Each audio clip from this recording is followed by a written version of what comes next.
بسم الله الرحمن الرحيم. الحمد لله وكفى والصلاة والسلام على أشرف الأنبياء والمرسلين وعلى آله وأصحابه أجمعين. أما بعد، قال الشيخ رحمه الله تعالى: ونفعنا الله بعلومه وعلومكم وعلوم مشايخنا وعلوم سائر الصالحين في الدارين آمين. أقول أنا العبد عناية الله بالحجي محمد قال حدثنا فصيلة الشيخ مولانا مفتي محمد زكريا حفظه الله تعالى ورعاه قال حدثنا فصيلة الشيخ مولانا صبي محمد سرور قال حدثنا فصيلة الشيخ شيخ الكل في الكل مولانا رسول خان الهزالوي قال حدثنا فصيلة الشيخ مولانا حافظ أحمد القاسمي قال حدثنا فصيلة الشيخ مولانا رشيد أحمد الجنجوهي قال حدثنا فصيلة الشيخ شاه عبد الغني الدهلوي وبالسند المتصل منا إلى إمام الحافظ الحجة أبي داود سليمان بن الأشعث الأزدي السجستاني رحمه الله تعالى. باب في الرجل يسب الدهر. وبه قال حدثنا محمد بن الصباح بن سفيان وابن الصرح قال حدثنا سفيان عن الزهري عن سعيد عن أبي هريرة رضي الله عنه عن النبي صلى الله عليه وسلم: يؤذيني ابن آدم يسب الدهر وأنا الدهر بيدي الأمر أقلب الليل والنهار. قال ابن الصرح عن ابن المسيب مكان سعيد. بسم الله الرحمن الرحيم. الحمد لله والصلاة والسلام على رسول الله محمد بن عبد الله وعلى آله وصحبه ومن والاه. أما بعد، فقد قال الله تبارك وتعالى: إن أكرمكم عند الله أتقاكم. وقال تعالى: إن تنصروا الله ينصركم. وقال أبو الدرداء رضي الله عنه: كن عالما أو متعلما أو مستمعا فلا تكن الغاب. وقال عليه الصلاة والسلام: من حسن إسلام المرء تركه ما لا يعنيه. وقال عليه الصلاة والسلام: لا تحقرن من المعروف شيئا ولو أن تلقى أخاك بوجه طلق. أو كما قال النبي صلى الله تعالى عليه وعلى آله وأصحابه وسلم: باب فی الرجل یسب الدہر.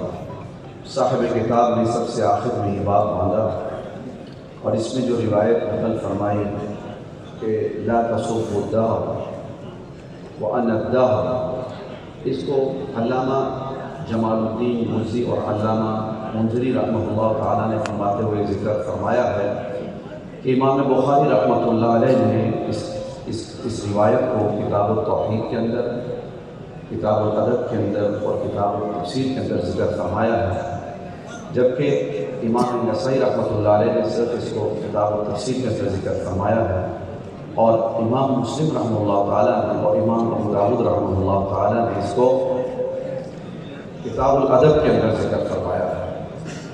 ہمارے استاد محترم حضرت مولانا صوفی محمد سرور صاحب جن پر اللہ تعالیٰ کی انگنت رحمتیں نازل ہوں، جیسے دوران سبق میں نے آپ سے عرض کیا تھا کہ یہ کرونا کا سال تھا، وقت بڑا مختصر تھا۔ میں چونکہ شرع عقائد کے عقائد پر عقیدہ ہے میرا کہ کرامات الاولیاء حق، ہمارے حضرت محترم کا یہ یقیناً کرامت تھی کہ اتنے مختصر وقت میں بفضل اللہ تعالی و بمنہ و بکرمہ و باحسانہ یہ دونوں جلدیں جو ہیں یہ مکمل ہوئی ہیں۔ محض اللہ تعالیٰ کا فضل و کرم تھا اور استاد محترم کی یعنی کہ توجہات تھا۔ حضرت یہاں یہ فرمایا کرتے تھے کہ دیکھو، جب انسان سے کوئی غلطی سرزد ہو تو غلطی کی نسبت کسی اور کی طرف، زمانے کی طرف غلطی کی نسبت نہیں کرنی چاہیے۔ غلطی انسان خود کر رہا ہے اور یسب الدہر کہ زمانے میں ایسا ہو گیا، زمانہ میں ایسا ہو گیا۔ علامہ عینی رحمہ اللہ تعالیٰ نے اس کے ذہن میں لکھا ہے کہ دیکھیں دو قسم کی جماعتیں تھیں۔ ایک تو وہ جماعت جس کو دہریہ کہا جاتا ہے، جو اللہ تعالیٰ کے وجود کے منکر تھی، تو وہ تو زمانے کی طرف نسبت کرتی تھی، چیزوں کی مصائب اور حوادثات کی نسبت زمانے کی طرف کیا کرتی تھی، لیکن جبکہ دوسری جماعت وہ تھی جو دہریہ نہیں تھی مسلمان، لیکن اس کے باوجود وہ نسبت حوادثات کی زمانے کی طرف کیا کرتے تھے۔ آپ صلی اللہ علیہ وسلم نے مسلمانوں کو بھی سختی سے منع فرما دیا کہ ایسا نہیں ہونا چاہیے کہ تم حوادثات کی نسبت زمانے کی طرف کرو۔ زمانہ اللہ تعالیٰ فرماتے ہیں وَأَنَا الدَّهْرُ، یعنی انا اقلب الدہر، زمانے کو پھیرنے والا میں ہوں۔ اگر تم زمانے کی طرف نسبت کرو گے تو در پردہ تم ان کی نسبت میری طرف کرو گے، اس لیے اس سے منع کر دیا گیا۔ باقی حوادثات کا آنا اس کی بہت زیادہ مصالح ہیں اور بہت سارے وجوہات ہیں۔ ان میں جو بڑی وجہ آپ نے پڑھی کہ جس کی بنا پر انسان کے درجات کو بلند کیا جاتا ہے، جس کے ذریعے سے انسان کی اصلاح کی جاتی ہے، خصوصاً جو انسان تکبر کر رہا ہوتا ہے تو ان حوادث کے ذریعے سے متکبر کی بھی اصلاح کی جاتی ہے۔ میں مطالعہ کر رہا تھا، ایک اللہ کے ولی کے سامنے سے ایک نوجوان گزرا، تو وہ نوجوان ذرا اپنے طرز میں گزرا تو ساتھ کہنے لگا اما تعرفونی، کیا آپ نے مجھے پہچانا نہیں؟ بزرگوں نے بڑا خوبصورت جواب دیا، کہا ہاں ہاں میں نے آپ کو ضرور پہچانا ہے، آپ کیا ہیں؟ اولک نطفۃ مدرۃ وآخرتک جیفۃ قدرۃ وبینہما بول وعذرۃ۔ یہ ہے انسان کی حقیقت۔ ابتدا کس سے ہو رہی ہے؟ انتہا کیڑے مکوڑوں نے کھانا ہے، اور درمیانی حالت یہ کہ انسان کے اندر غلاظت بھری ہوئی ہے۔ پھر انسان تکبر کرے، یہ انسان کے شایان شان نہیں ہے۔ انسان ہو کے تکبر کرے، یہ انسان کے شایان شان نہیں ہے۔ حوادث کے لانے میں ایک یہ بھی اس چیز کا بھی اثر ہے، اور حوادث سے مقصد یہ ہے کہ انسان اپنے آپ کو ان غلط کار حرکتوں سے بچا کے رکھے۔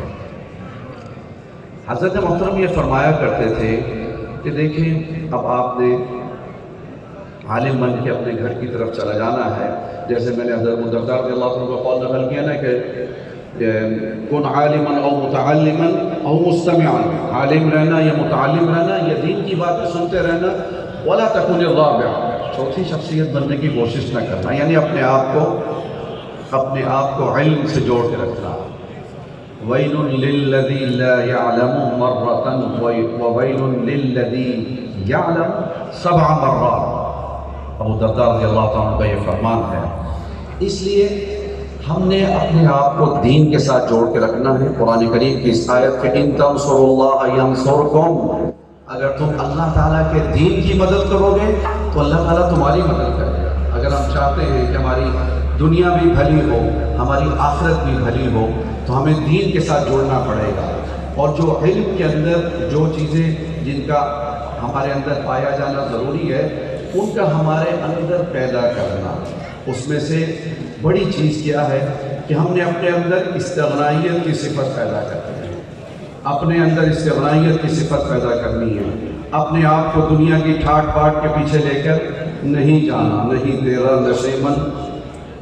تیرا نشیمن قصر سلطانی کے گنبد پر، تو شاہی ہے بسیرا کر پہاڑوں کی چٹانوں پر۔ یہ اصل غیرت کا سبق علامہ اقبال مرحوم دے رہے ہیں۔ اسی طرح ہمیں یہ بھی سمجھایا جا رہا ہے کہ ہم لوگ دنیا میں رہ کر صرف دنیا ہی کی فکر نہیں کریں گے، دنیا کی رعنائیوں کے پیچھے نہیں جائیں گے، دنیا کی خوبصورتی کے پیچھے نہیں جائیں گے، اس سے بھی اپنے آپ کو بچا کے رکھنا ہے۔ یہ دنیا جیسا کہ حدیث میں آ گیا ہے کہ حب الدنیا رأس کل خطیئۃ، دنیا سے محبت کرنا یہ ہر گناہ کی جڑ ہے، یہ ہر گناہ کا مرکز ہے۔ دنیا کی محبت سے اپنے آپ کو بچا کے رکھنا ہے۔ اس لیے حضرت خواجہ صاحب رحمہ اللہ تعالی جو بار بار دنیا کی بے ثباتی کے بارے میں کہ دنیا کے ساتھ جی نہیں لگانا، دنیا کے ساتھ دل نہیں لگانا، اس کو مختلف انداز سے ذکر فرماتے ہیں کہ یہ عالم عیش و عشرت کا، یہ حالت کیف و مستی کی، بلند اپنا تخیل کر، یہ سب باتیں ہیں پستی کی، بس اتنی سی حقیقت ہے فریب خواب ہستی کی، کہ آنکھیں بند ہوں اور آدمی افسانہ ہو جائے، انسان کا کیا پتہ رہتا ہے۔ اس لیے حضرت خواجہ صاحب رحمۃ اللہ علیہ جو بار بار اس بات کو یعنی کہ ہماری طرف متوجہ فرما رہے ہیں کہ یہ جگہ جی لگانے کی دنیا نہیں ہے، تو یہ برکت کے لیے میں